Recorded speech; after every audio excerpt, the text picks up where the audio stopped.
My son was taken to a petting zoo by a neighbor. The neighbor signed a release before entering. Parents are used to doing that. But my son was bitten and needed medical care.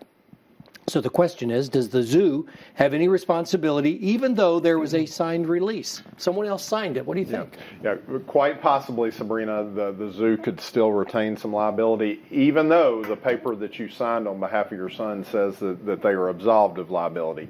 The position of under Alabama law is that minors do not have the capacity to sign something on their own, and so just like I couldn't release you from suing, a mom does not have that power over a child pre-injury. Now, if the injury had already happened and they get her to sign something, that's one thing. That's one thing. But pre-injury coming into a park, and the reason I know this so well, Mike, is had a case a couple of years ago, a catastrophic injury on a playground, and there had been is a playground that school groups often travel to. It's a widely popular, known, well known. Yeah, and so that owner had people, as a matter of course, sign releases, and we filed a lawsuit anyway. Knew about the release up front, filed a lawsuit anyway, and sure enough, get into the research, and that is not allowed under Alabama law.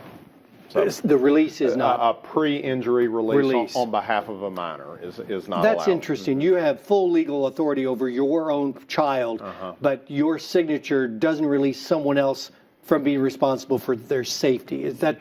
Am I saying that correctly? Yeah, I think that's a good way to put it.